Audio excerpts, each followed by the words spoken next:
Hi, this is the Cross Examiner. That's my username on the Discord server called Mythosbusters. That server is dedicated to this card game, the Arkham Horror living card game, or just Arkham Horror the card game. And this video is to address questions from people that are getting into the game and asking, how do you organize your collection? I've been collecting this game for quite a long time, pretty much since it first came out, and only started playing it seriously in the last year or two, about 9 to 12 months ago, depending on how we're counting. So I recently went through this. I used to organize one way, now I organize another way. So I'm going to go through all components, mostly cards is what the focus on. So I'll start with other components just so you can see what's available out there. So first you have a box of some sort, right? Lots of boxes. If you look at the boxes that are available here, you've got all sorts of campaign boxes, return to boxes. I've been collecting since pretty much the beginning, so you used to get a campaign one pack at a time after a small core set, base set for the campaign. You get one pack at a time, so you don't see quite as many campaign boxes on my shelf. These right now are empty. I've got everything in my collection here that we'll go through, but you might have boxes available to you, right? Then in this box, I store things that don't fit anywhere else. So I have these tokens. You can get these from Burger. They're called Burger tokens. And what they are is they're shipped to you as a sheet of stickers that are like slightly bubbled. And in the middle, I don't know if we can pick that up, there is a penny. So you just get a bunch of pennies and you stick stickers to either side of the penny, and they work great. You can do clues and doom. You can do your 1 and 3 point damage, 1 and 3 point sanity, and 1 and 3 point resource tokens. And that fits in a tiny little box. I got this one. This is a tiny tackle box from Bass Pro Shop. There's lots of other companies that make these things, but you get the idea here. And then another thing I wanted to mention, it's not part of how I organize, but how I play. These are they're silicone cupcake cups for cooking. I would recommend these for anybody who plays any games with tokens, especially if you travel a lot. This can toss in a bag, they squish, they bend, they don't break, and they're great for token containers. So if you want to set up the game and you've got this here and you want to pass a few tokens to people across the table, you just put them in and you're off on the races. You pass them out to whoever needs them, and then you're not reaching across the table for tokens all the time.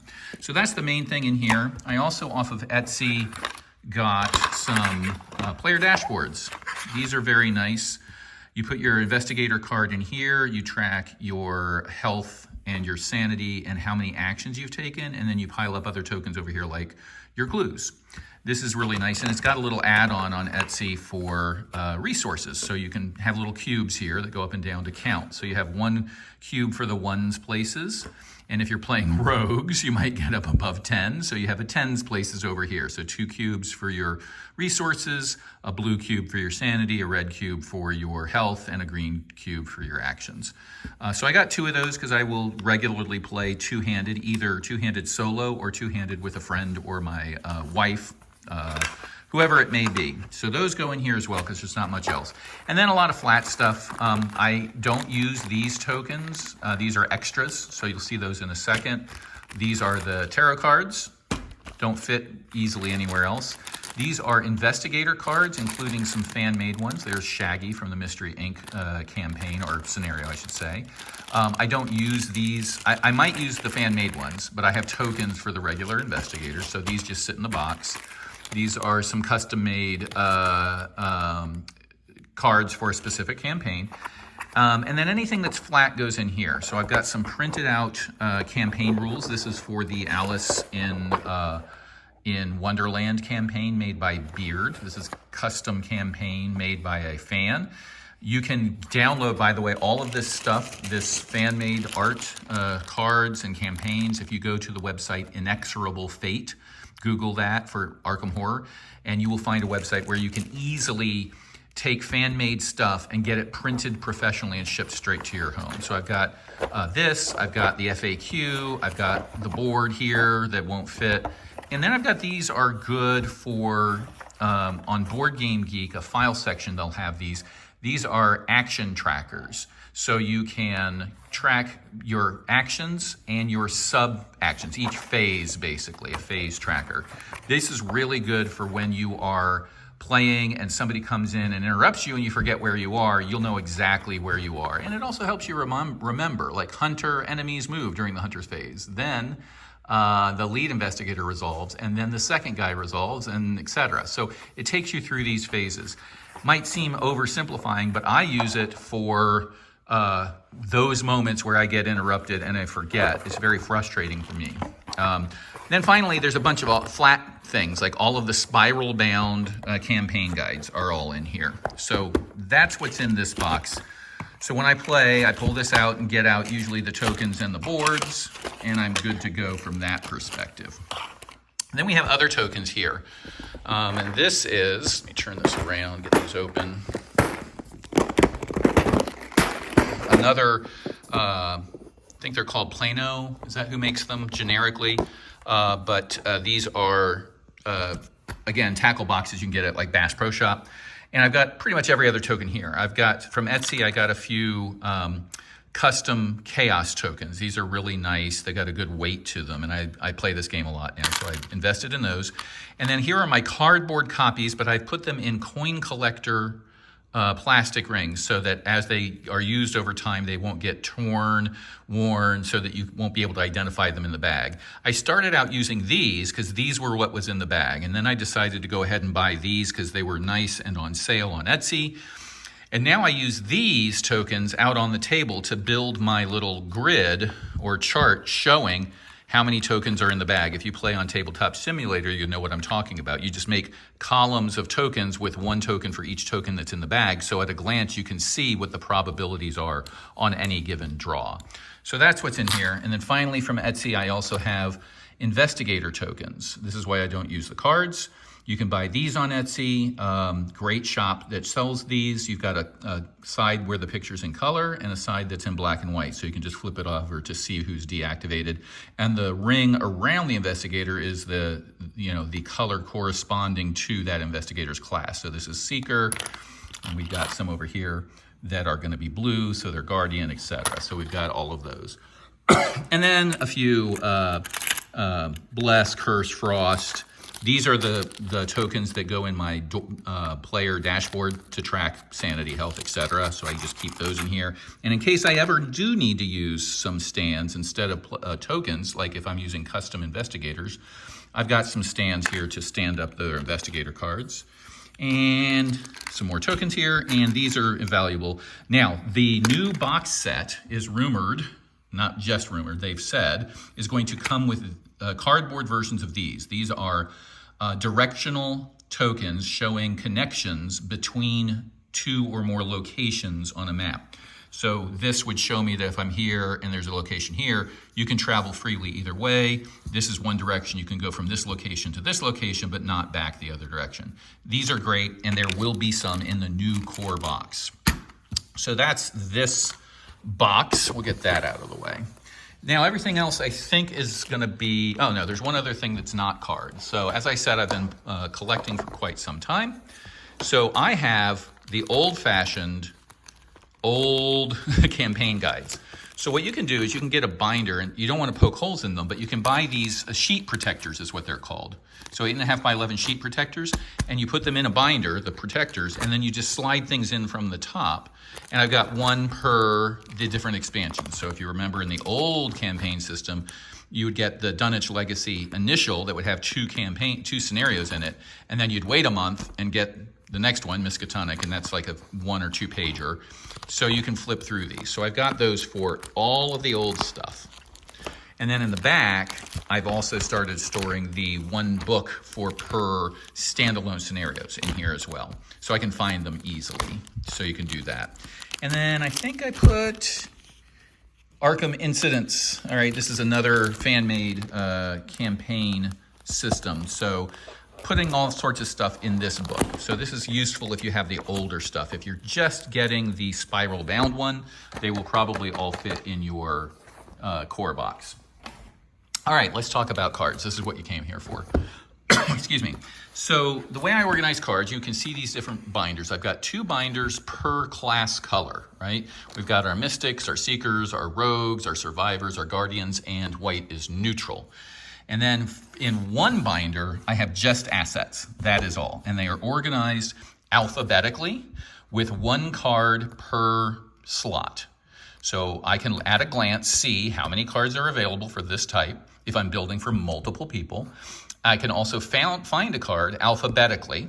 The only thing I don't put 1 card per slot for are these customizable cards. So I have multiples in here because you only ever need 1.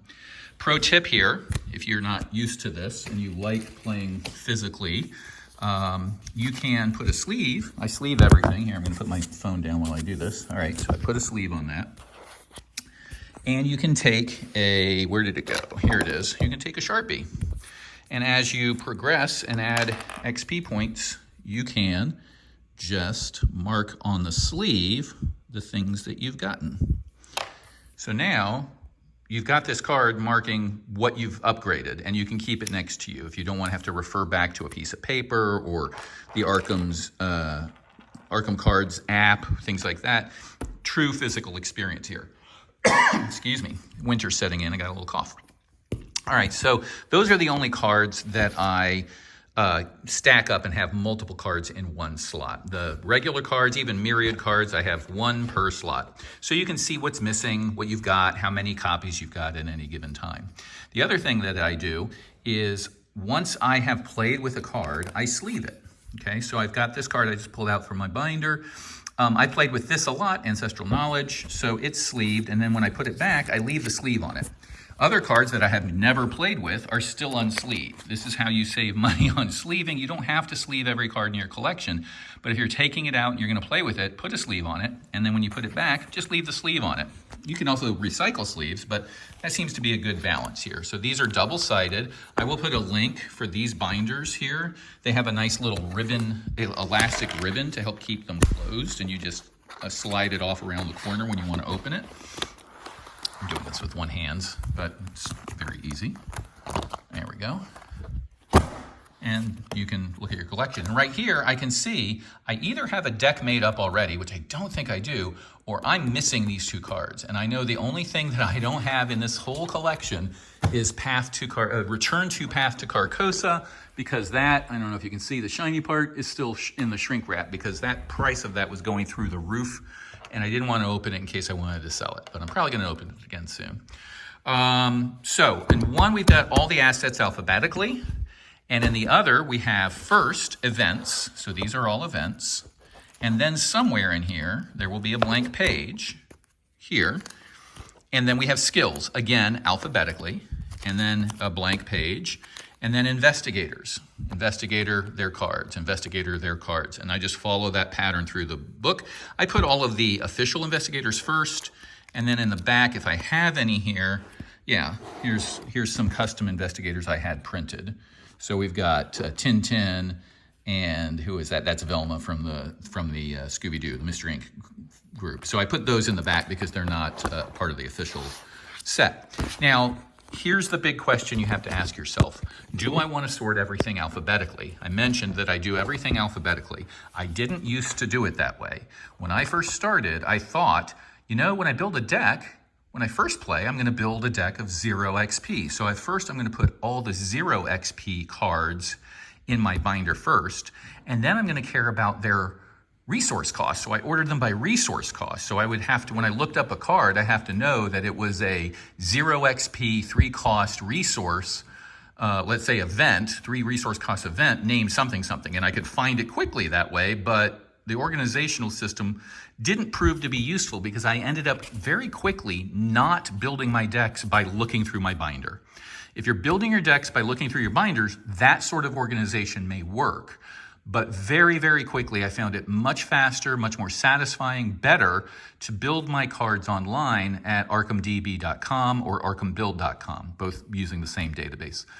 And the reason is you can do all sorts of queries. Let's say I'm running a Vincent Doctor deck and I want to find an ally that can take at least 2 health damage. So I need an ally slot asset that Vincent can use that has a health value of 3 or more. You can run that query in ArkhamDB, find those cards, and add them to the deck. And then once you've built your deck, then you come here and you pull these off the shelf. And these, by the way, all of these, 2, 4, 6, 8, 10, 12 binders will fit in one. This is where they live. Stood up here. All of them will fit in one Kalox cube. So all of this fits in there. So these are all your investigator cards. So you pull your binders out, you pull the cards out to build your deck with. You already spent an hour, 2 hours, however long building your deck, and you just pull these out to get the cards. That's what I ended up doing. I think a lot of people that play for a long time will end up doing that. So my advice to anybody new is put them in binders. They can be 3-ring, they don't have to be color-coded, whatever. Just put them in binders alphabetically. Because all you really want to do is when you come here and say, okay, I need to find the asset that I wanted. And if you're looking for, let's say, a skill that's deduction, right? It's called deduction. Well, these, you know, are my events, not assets. I said assets, but I need to find something. These are events. Here are my skills, D, deduction. There it is. I wasn't pointing my camera at it. But you get the idea. I can look for deduction and find it here. Now, one other thing I should point out is when you play enough, you may start honoring the taboos, which is a buff and nerf system that Fantasy Flight has put out to make a card stronger, weaker, things like that.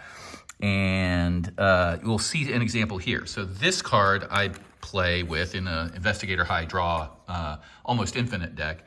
And you can see here, this copy says chained +2 experience. So normally it is a level 0 card, but it now costs 2 extra experience to add it to your deck.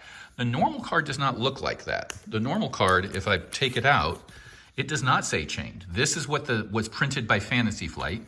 This was printed off of Inexorable Fate. This is a fan-made version of the card that takes into account the latest taboo. So you can go to Inexorable Fate. You can say, show me all, there's a collection or a project called all taboos, all FAQs and taboos or something like that. And you can just print them all, which is a lot of cards at this point after 10 years of this. And then every year you can just say, show me the delta. Show me all the cards that changed between FAQ 2025 and FAQ 2026 on the taboo list. And it will show you, oh, you need to print these 7 cards and then you'll be fine. And you just print those. This is nice because the tabooed changes are printed right here. And sometimes it'll say mutated because the actual ability has changed. Sometimes it'll say chained because it now has a higher experience cost or possibly a worse, lower experience cost. I'm looking for other mutated ones. I'm trying to remember. I'm not seeing any off the bat. Usually there's not a ton altogether in a book. But you get the idea. I think, you know, let's say, for example, we look at, let's look at the Necronomicon. You'll see an example of this. So we go to the N section of the assets. And we find, where did it go? These are, oh, this is the perfect example, okay? This is a bonded card right here, right? You can see it says bonded. I keep my bonded cards in a stack. This is the other stack where I don't show how many there are. There are more than one here. There's 3. And if you have bonded cards, I keep the regular cards that are bound to those cards in their slots, and then I keep all of the bonded cards in one big stack because you don't really care about those. I think the Necronomicon starts with a T, right? Because this is an important point, is when you sort cards alphabetically, normally you ignore things like the word the. It would be Necronomicon, the for alphabetical purposes. Or for rogues, for example, a lot of their events will start with quotation marks, right? I'll pay you back starts with a quotation mark. Well, when you sort on ArkhamDB, ArkhamDB is not smart enough to ignore that quotation mark. So it sorts it with quotation mark first being earliest. So I honor Arkham DB's alphabetized list here, and that's why instead of appearing under N, it's under a T. And you can see that for the Necronomicon, when you print the Taboo version, it says forbidden. This is one of 2 cards that has now been forbidden. If you're going to honor the Taboo, you can't use this card because it's just game breaking. So that's how I organize these. The one last thing to show would be over here, these 2. These are artist boxes is the product name. You can get it at the Hobby Lobby store in the United States. I know they're available in Europe. I don't know the store or the name. If you are squeamish, like I am, of giving money to Hobby Lobby for the things they've done, I do Hobby Lobby offset credits because this is the only place where I can buy this box. I'll buy it from them and then I'll go give a donation to somebody else to sort of offset the money I gave them. But that aside, these 2 boxes, I should open them both, contain all of the campaign stuff, non-player cards, right? The only non-player cards, well, I guess these are player cards, is over here. I should say that in neutral, I also include my weaknesses here. So neutral, there's not a lot of cards. So these are the events and then neutral skills. And after that, neutral investigators.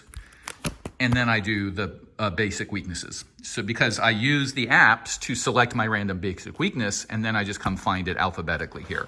So that's still a player card, I guess. So non-player cards are in these cases, and there's a ton of them. And you can see the vast majority of this I have not sleeved yet because I'm playing through it in order. So I haven't sleeved stuff I haven't played yet.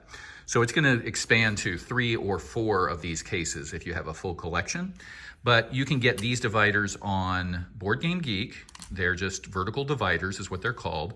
And the nice thing about them is they will tell you the name of the campaign, and they will tell you the icon, or the name of the scenario, I should say, and the icon. So this is Night of the Zealot, The Gathering with this icon, and this is Night of the Zealot, Midnight Masks with this icon. And then even the small encounter sets, they have the icons poking up. So you can look for these. I store them in order that you experience them in the campaign. So this is scenario 1, this is scenario 2, this is scenario 3, and these are the encounter sets that you get pulled into. Rats is the first thing that you encounter up here, so it's there. And they've color-coded them, so I can see that all of this is Night of the Zealot. And then the next one back is going to be Dunwich. All of the scenarios and then the extra encounter sets. And this is Path to Carcosa, all the scenarios and the extra encounter sets, et cetera, et cetera, et cetera. So this goes all the way up to here, I think. This is Drowned City. So these I have not played yet, these campaigns, all of this stuff. Drowned City I'm currently playing on Tabletop Simulator with my friends. So that one I haven't sleeved yet because I'm playing it electronically. And then we move into some other stuff, standalone scenarios. So I happen to be lucky enough to have been around to get Arkham Horror, so I have that already sleeved. And then all the other one-shot scenarios run through here. I used paper here because I was getting tired of using cardboard stuff. Works just as well for the dividers for the one-shots. And then I move into fan-made stuff. So this is, what is this? Oh, this is the last one, Film Fatale. This is a great scenario. So this is fan-made, the start of the fan-made. This is Alice in Wonderland. Great fan-made scenario. I've played through it. It's almost complete, I think. I've finished. I went through 4 and then died, and then went through the other direction. I think I went 3. So I think I'm almost seen everything. Got some more fan-made stuff, just tons of fan-made stuff if you want it. For available. I do recommend getting these printed out on Inexorable Fate. These are turn sequence detail cards. So it will show you during the phase all the steps, and especially useful, where are the player windows. And this, the more you play, the more you realize this is what really matters when you're building your deck and when you can play these fast triggered abilities. And there's some special clarifications on the bottom of each one, and they're two-sided and have a bunch of just general rules that people forget and charts and things like that. These 3 cards, very worth it to have these printed out. And I think that's it. Boy, 25 minutes. This took a lot longer than I thought. I hope you're still with me. If you have any questions, please let me know. But the highlights are, keep a box, fill it with stuff, binders alphabetically, divided by class, A box for all your tokens, bling it up as you can afford and as you want to. You know, the bling stuff is nice, the metal stuff is nice. These for the campaigns, or of course you could keep the campaigns in their boxes if all you have are boxes, right? That takes up a lot of shelf space. This gets compressed down into just 2 suitcases for now. And it lets you expand beyond the boxes when you get into the fan-made stuff, which is really high quality for most of it. So yeah, thank you. Exactly 25 minutes. Have a good day.